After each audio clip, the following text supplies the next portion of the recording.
4 से 5 medium size के onion, जिसे मैंने काट के बारीक चॉप कर लिया है। मैंने इसमें डाली है 2 से 3 ग्रीन चिली बारीक कटी हुई और कुछ हरे धनिया की पत्तियाँ। मैंने लिया है लगभग 1 कटोरी आटा, जिसे मैंने गूंद लिया और मैंने नमक इसी के अंदर ऐड किया है। मैं प्याज में नमक ऐड नहीं कर रही हूँ, इसलिए आप अपने टेस्ट के अकॉर्डिंग इसमें ऐड करें। और मैं इसमें डालूँगी प्याज में 2 चम्मच बेसन और कुछ मसाले। सबसे पहले मैं फ्लेम को ऑन कर देती हूँ और उस पर तवा रख देती हूँ और फ्लेम को मैं मीडियम कर देती हूँ। मैंने जो प्याज ली है बारीक कटी हुई, मैं इसमें जो मैंने 2 चम्मच बेसन लिया है इसे मैं इसमें ऐड करूँगी। मैं इसमें डालूँगी लगभग आधा चम्मच के करीब धनिया पाउडर,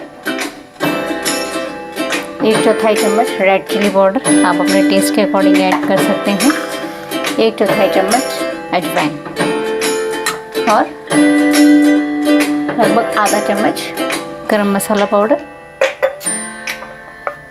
1/4 चम्मच अमचूर पाउडर। आप चाहें तो इसमें कसूरी मेथी भी ऐड कर सकते हैं। अब मैं इसे अच्छे से मिला लूँगी। हम लोग प्याज के परांठे ज़्यादातर बनाए हैं कई बारी, लेकिन हम ऐसे ही बनाते हैं, मतलब उसमें हम बेसन ऐड नहीं करते। इससे क्या है, बेसन का भी स्वाद इसी के अंदर आ जाएगा। आप चाहें तो आटे में भी गूंद सकते हैं, लेकिन मैं इसे इस तरीके से बना रही हूँ। ये देखिए हमारा मसाला बिल्कुल बन गया है। अब मैं इसे आटे में स्टफ़ करूँगी। मैं फ्लेम को हाई पे कर देती हूँ। हमारा तवा गर्म होने आ गया है, मैंने फ्लेम को मीडियम कर दिया है। अब पेड़े बना लेते हैं। ये देखिए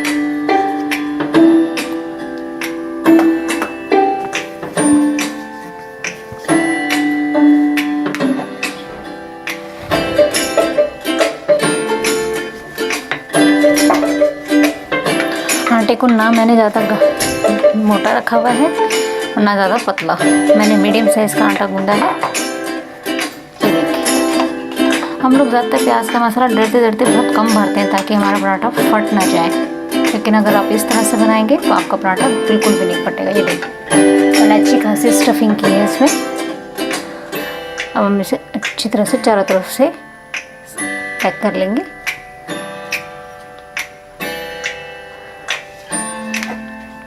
बिल्कुल हल्के हाथों से हम इसे बेलेंगे।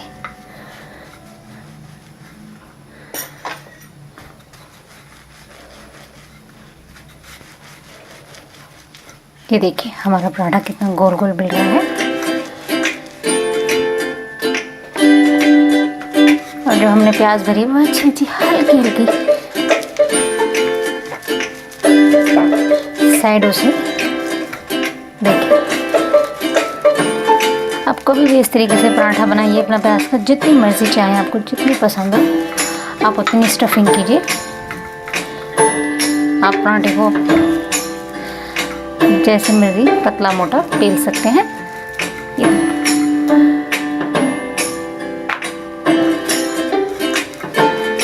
हम इसके चारों कोने बेल लेंगे ताकि बिल्कुल भी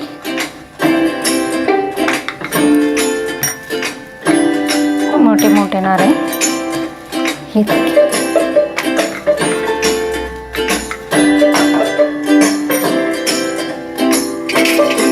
हम तवे पे थोड़ा सा ऑयल लगा लेंगे। मैंने मस्टर्ड ऑयल यूज़ किया है। ये कितने आराम से हमारा प्याज का पराठा बना है। और हम फ्लेम को थोड़ा सा हाई से कम रखेंगे ताकि हमारा पराठा लाल लाल सके। कहीं से भी हमारा पराठा आपको फटा हुआ नहीं दिख रहा है प्याज का। और मैंने इसमें अच्छी खासी स्टफिंग की है। अब हम इसे फ्लिप कर देंगे। ये कितना अच्छा कलर आया है।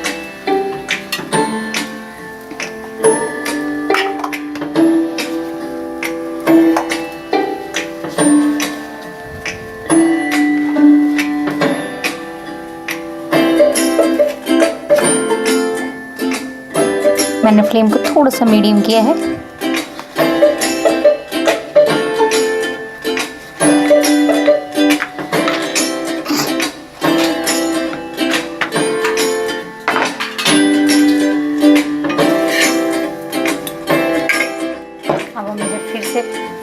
सेक लेंगे दूसरी साइड से।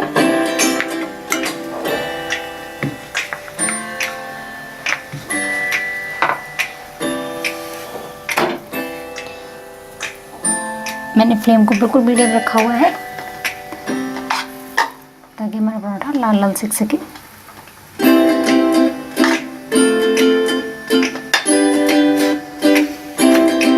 देखिए कितना अच्छा, ये देखिए कितनी सारी स्टफिंग की है मैंने।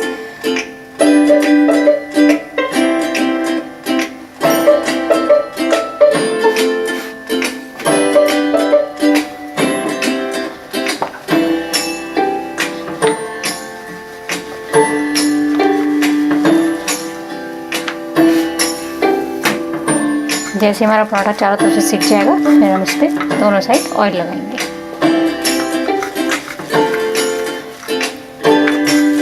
देखिए कितने आराम से मैं इसे बेल रही हूँ। मेरा प्याज का पराठा कहीं से भी किसी भी साइड से नहीं फट रहा है।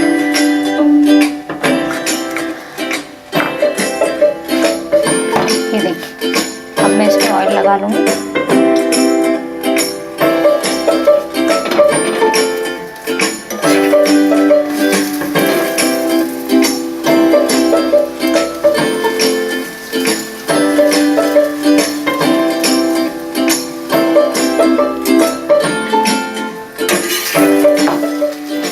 मैंने फ्लेम को हाई पे किया है।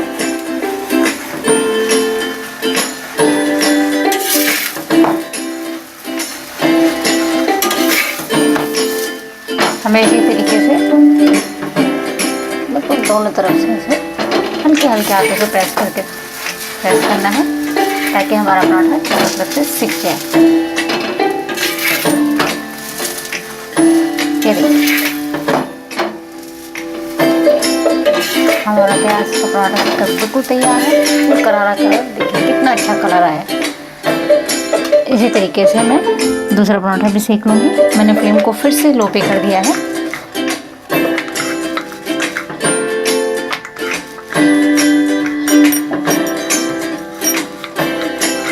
देखिए ये देखिए कितना बढ़िया सीखा है हमारा पराठा। मैंने फ्लेम को भी हाई किया है।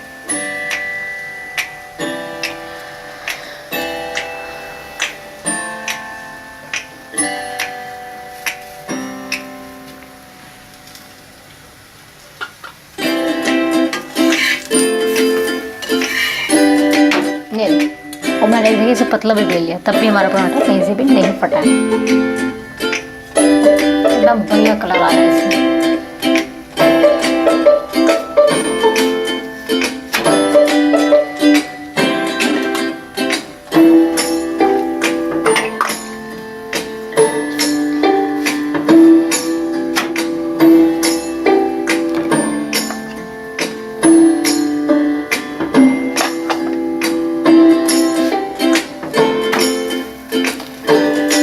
ये देखिए मैंने फिर से इसे मीडियम कर दिया है ताकि हमारा पराठा बिल्कुल मीडियम गैस पे सेकने से पराठा का कलर ये लगाता है बिल्कुल लाल लाल, वो जलता नहीं है। ये देखिए कितना बढ़िया कलर आ रहा है।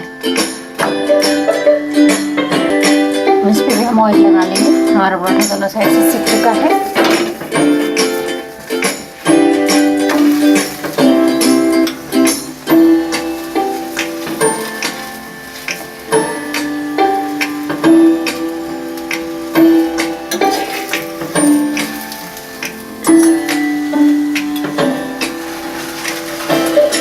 मैंने फ्लेम को हाई पे कर लिया है।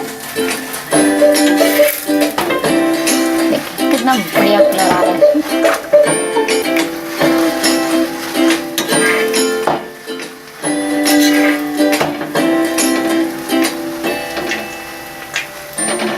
तो चलिए मैं आपको इसकी प्लेटिंग करके दिखाती हूँ।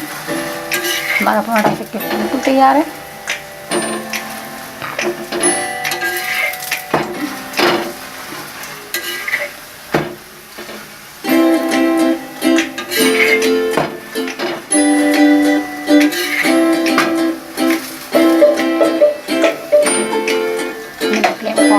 और मैं बिस्किट को प्लेटिंग करती हूँ।